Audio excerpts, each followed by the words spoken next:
I have to give a shout out to Stephen Thompson, who covers Pitt athletics for the Pittsburgh Post-Gazette. So the ACC is a jumbled mess right now. We've talked about it, right? There's 5 or 6 teams with 1 loss or less in conference. The team that's undefeated in conference has lost to a team from the conference just in a non-conference game. So many of the teams still play each other down the stretch that are in the mix. So there's a lot of different ways that could happen. Stephen Thompson from the Pittsburgh Post-Gazette, I guess, went through and played out all the scenarios, and he highlighted 2 scenarios that could still happen. Okay, so if certain games are won and lost in a certain combination, you ready for this? UNC could still make the ACC championship. Yeah, I don't get it either. I don't understand it, but he draws it all out, puts the whole thing up there. I'm sorry, just yep. Repeat that one more time. So they could still make the ACC championship. They being UNC? Yep. I'm not even going to try to explain it. It would take like 100 different games going exactly one particular way. Or this could also happen where week 13, NC State at Florida State could determine whether Pitt plays in the ACC championship game or not. That's wild. Like there's so many crazy things that could happen. So, any coach would tell you, and I will echo what any coach would say, just win your games and like your chances. Right? There's so much out of your control. Just win the games that are on your schedule and let the chips fall where they may. Right? You can't pick who you play. You can't pick when you play them. Just go out there and find a way to win. That's my advice to the teams at the top of the division, top of the conference. UNC, even if it's mathematically possible, it ain't happening. Right? But they can build some momentum. Ready for this? I think UNC football has an identity. We talk a lot about teams needing to know what they major in, teams needing to know what they do best. I call it knowing your 7-iron, right? Because in golf, at least Tin Cup, for those of you that have seen the movie, right? When you can't control anything, when you're putting them in the woods, you're dropping them in the water, you're shanking them, you're duffing them, you're whiffing. At least you always hit the 7-iron well, right? Go to the 7-iron. Get your feel back. Well, UNC finally has that. Defense and conservative offense. Right, the last 2-3 weeks, Cal, Virginia, obviously the win over Syracuse, the defense has been stellar. The win over Syracuse is exactly what I thought a win over Syracuse would look like for them. The offense scored more points than you expected, but I think that's because they were under the impression they only had to give you 21. Right? When you're trying to score 35, sometimes you back yourself into a corner and score 7. But if you're trying to score 17, sometimes you stumble into it and score 24. Like if you're just trying to always take the safe play, never put your defense in a bad spot, just nickel and dime your way down the field, occasionally you overshoot a little bit. But the win over Syracuse, to me, that's plan A, right? That's what you're hoping for UNC. And then you get Stanford this weekend, which I don't know if this is a fact. I don't know, if there's an obvious one I'm missing. This has to be the matchup with like most NFL wins on the sidelines in college football history, right? Frank Reich against Bill Belichick. Bill Belichick winning a billion trillion games. Frank Reich having a nice solid career, mostly with the Colts, but a little bit. Did he win a game, 1 or 2 with the Panthers?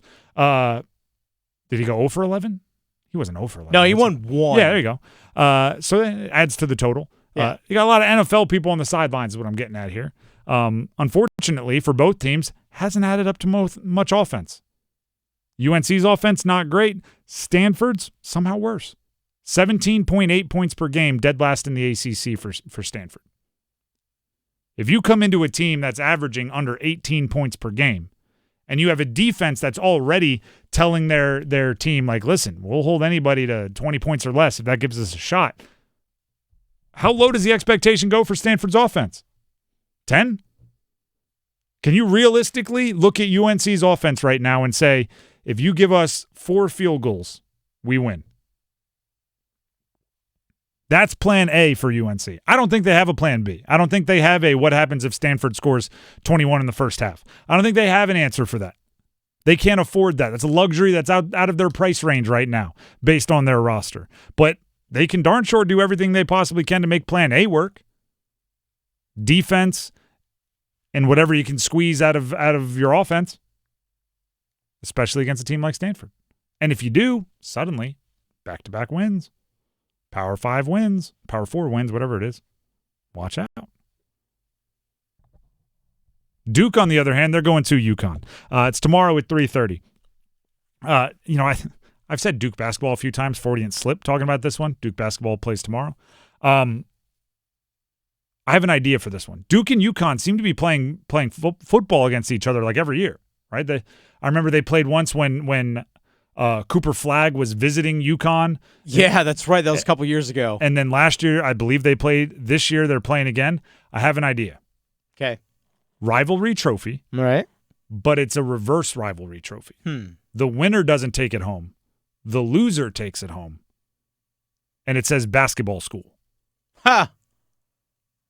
Okay. So you have to oh man, I guess we're a basketball school. We lost to and the trophy just says basketball school. So instead of you run after the game, you grab it, you hold it up. After the game, you run, you grab it, you run and put it on the other team's sideline. A reverse rivalry trophy. Because if they're going to play against each other a whole bunch, they are, you can't argue with it, two of the best basketball schools in the country. No, very much so. I'm just saying, add a little sizzle to it. I like when college rivalries become a thing a little bit more than we just want to win for our CFP, resume. I like when there's a little extra. So I'm just throwing it out there.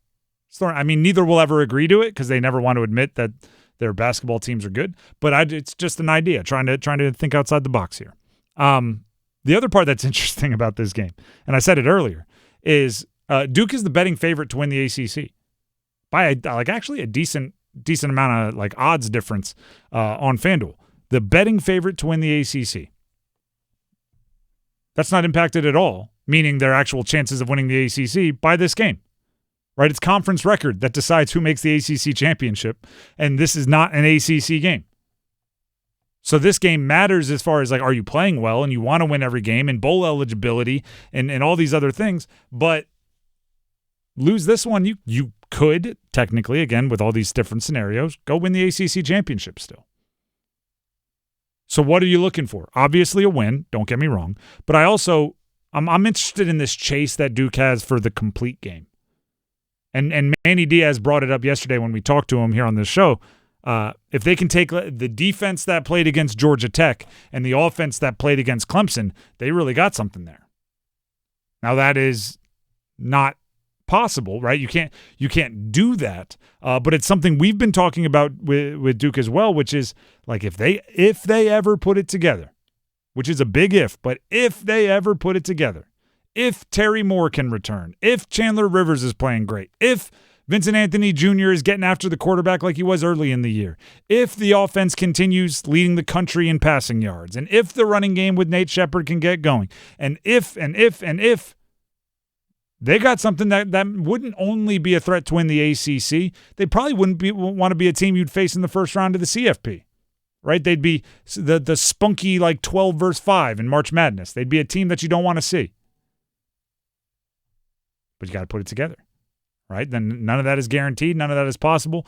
Potential plus $8 will get you a cup of coffee at Starbucks or whatever they cost now. I don't drink coffee. Potential doesn't get you anything, but they have it, right? Potential unfulfilled is an insult. They have potential though, and I liked Coach Diaz's answer yesterday when I asked him what's surprised him, what he's learned about his quarterback Darian Mensis and showing up for out of the transfer portal. And he goes, it was really how quickly he got everything settled. That's what surprised him. And I agree. How quickly Darian Mensis out and the passing game out of the gates played very well is surprising. But you know what else it does? It raises expectations. Right? If you started off playing C football in the pass game, playing A football now would be whoa. If you started off playing A- football, well, I'm going to need 99 out of 100 by now. I still need you to be doing significantly better because if you're not getting better, you're getting worse. Yeah, you can't go from A- to B+. Exactly, and be happy still about really, it. really dang good. Yeah, you can't be happy about it. So I'm looking forward to Duke continuing to pursue a complete game, and if they catch the right team, if Virginia catches Duke in a complete game, which would be, I believe, the game after UConn. Yeah. Virginia can get got. You know what I mean? And that would sure. be a huge win for Duke. And Virginia's been flirting with losses in the last few weeks. Mm-hmm. Yeah, I mean, UNC amongst them. Yep. Overtime. Just thinking, Duke might. It's so funny because right now we could say they're the betting favorite to win the ACC. You could say, I like their chances. They have all this potential. If you told me they finished 8th in the ACC, I'd go, all right. If you told me they won it, I'd go, all right. Like, it's that wide of a range of outcomes from this point forward for so many teams.